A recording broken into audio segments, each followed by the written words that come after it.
Welcome to Living with Bitachon, written with Hashem's help by Avraham Chaim Meir Bento. We hope you enjoy this book. Opening quote: "One attains peace of mind and a sense of reliance upon Hashem in the way that a servant must rely upon his master.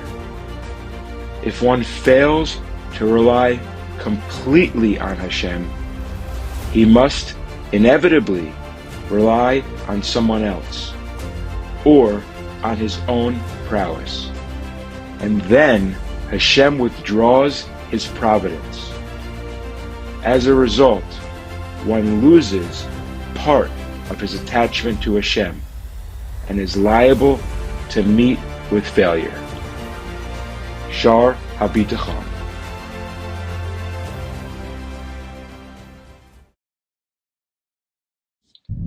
Opening scene: Master of the Universe.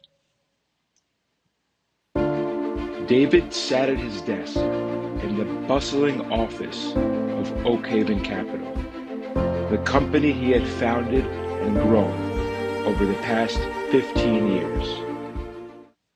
Unrolled blueprints covered his desk. An Upper West Side luxury tower near the Met, a Williamsburg waterfront redevelopment already courting Qatari investment, a Tribeca penthouse with an NVA client in escrow.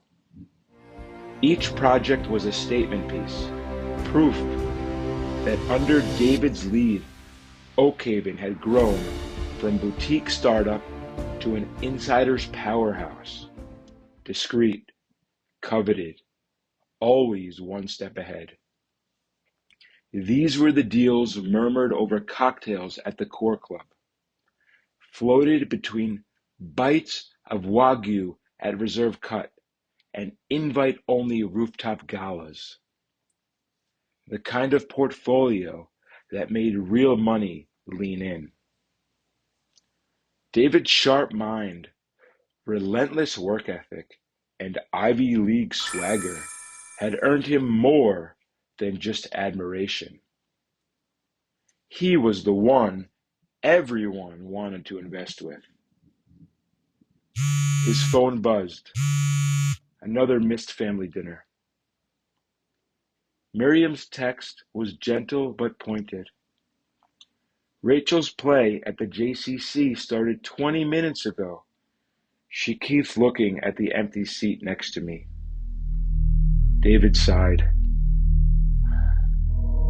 He glanced at the family photo on his desk, taken years ago when Rachel was still small enough to sit on his shoulders. They'd been walking through Central Park after Sunday bagels. Rachel was scared of the crowd, so he hoisted her onto his shoulders, told her she was the captain of the ship. Miriam had captured the moment just as he steadied her, Rachel's tiny hands clutching his forehead. He had felt like a king then, like a protector. When was the last time he'd done something like that? The frame sat next to a thick stack of contracts, a fine film of dust settling across both the frame and the contracts. The intercom crackled. "Mr. Marks, the investors for the Hudson project are waiting in the conference room." David swallowed. His eyes flicked to the clock, then back to his calendar. "I'll be right there," he said, straightening his tie. He paused at the door, looking first toward the framed picture, then out the tall windows to the clear blue sky beyond. Something tugged at him, but he couldn't name it. That uneasy feeling again, the muscles in his stomach tightening. He steadied himself. There was no time for that now. The investors were waiting, and in David's world, time was money. He walked down the hallway toward the conference room, past framed awards, and oversized photographs of his real estate holdings that tracked his rise. His Ferragamo shoes barely made a sound on the perfectly polished floor. He had become like that, present but not present, successful but not successful, alive but not quite living. Somewhere deep inside he knew, in building his empire, he had lost touch with his own life, his family, his time, and even himself.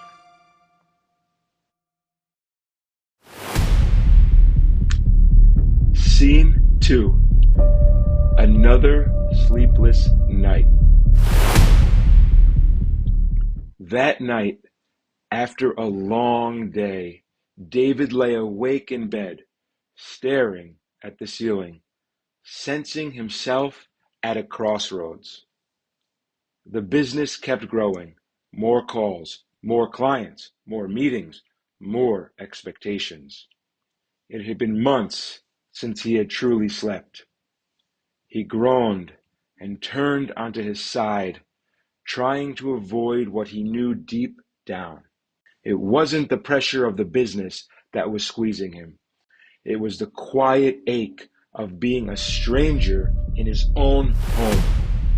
He turned to his left and looked at Miriam. She always seemed to want more.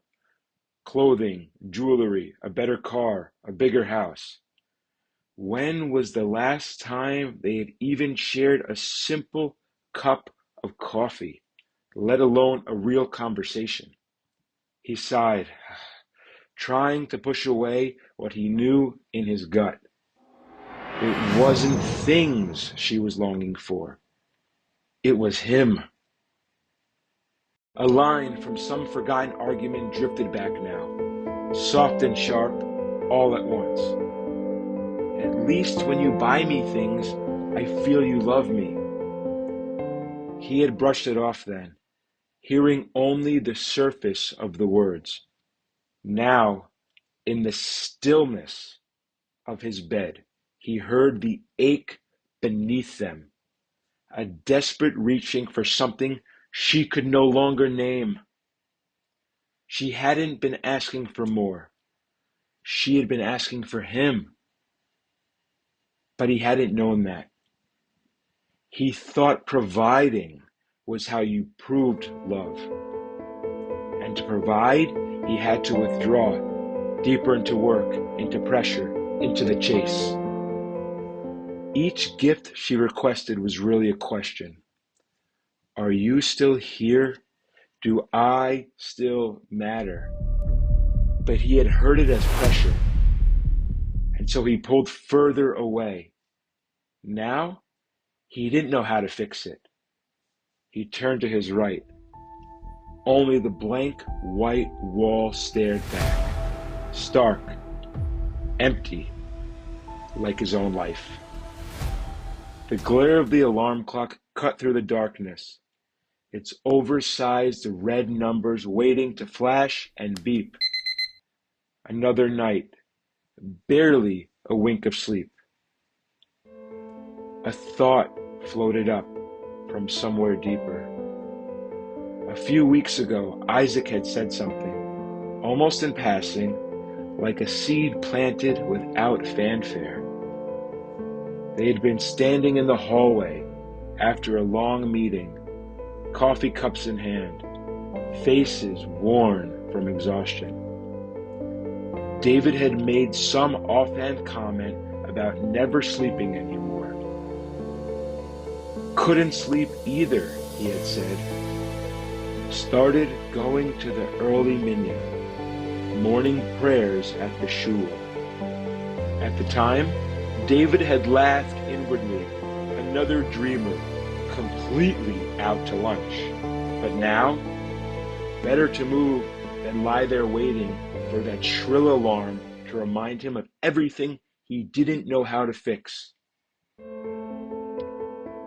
It was still dark out, when for reasons he still didn't understand, David found himself driving through the pre-dawn streets toward the small shul he'd driven past 1,000 times but never entered.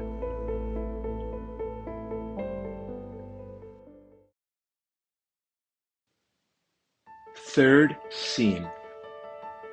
Arriving at shul for the first time.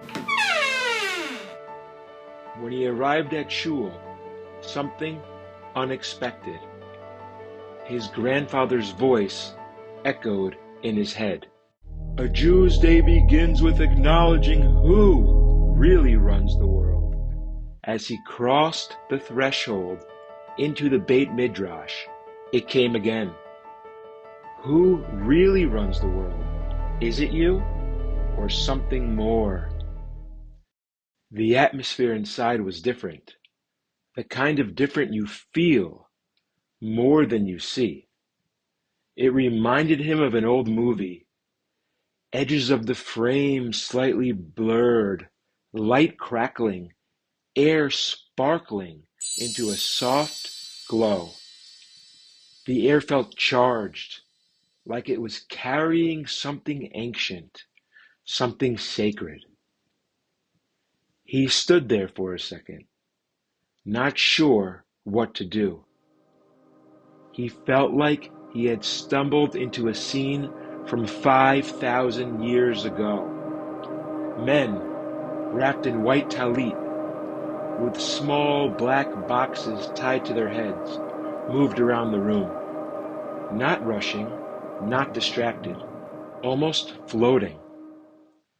Someone with a thick white beard caught his eye, gave him a smile, nodded him toward a seat in the back. David slid into the seat, exhaled. At least he could tuck away here, unnoticed. In this place, he thought, you didn't need to believe in God. You could feel the energy in the room. It was just there, undeniable. He leaned back, let himself settle, tried to keep his eyes open. Ironically, after so many sleepless nights, he dozed off without meaning to. A rustle woke him, the sound of men rising to their feet. At the front, a man tapped gently on the bima, the Amidah, the 18 blessings. The room shifted. Everyone stood and waited. David's brow furrowed. Why is everyone just standing still? They woke me up for this? The older man beside him noticed. He leaned in, voice gentle but sure. We're not just praying. We're syncing up, waiting for the moment night becomes day, darkness becomes light, aligning with Hashem's rhythm. Then, as the sun broke through the windows, the men began to whisper. A flicker of memory, his grandfather, whispering, feet together. Ah, thought David, this was what he had been doing. David stood there, watching, not moving. Like discovering a hidden algorithm, he began to see it. This moment, when night turned into day, that's when they prayed. The darkest moment came just before first light. If you could align with that shift, when the darkness became light, maybe your soul could rise with it. He'd never seen prayer this way, not as words, but as rhythm, as timing, as transformation. This wasn't random. This wasn't mechanical. It was a dance, precise, deliberate, timed with something larger than the day itself. A sacred pattern pulsing beneath the noise. It was the opposite of how he lived, not pushing harder or running faster, just showing up in sync with something deeper, something eternal. Maybe it wasn't all about building. Maybe it was about aligning. And for the first time, he wondered if this was what he'd been missing. Maybe, he thought, there were rhythms in the world he had never even noticed. David stood there, not moving. Something hit him hard. The precision, the coordination. There was a whole system here, not made by men, not taught in business school, one he'd never seen, one that had been running quietly, faithfully, in the background of Jewish life. A sacred order, not invented, revealed, and for a man who had built his life on intellect, who prided himself on knowing it all, that realization knocked the wind out of him.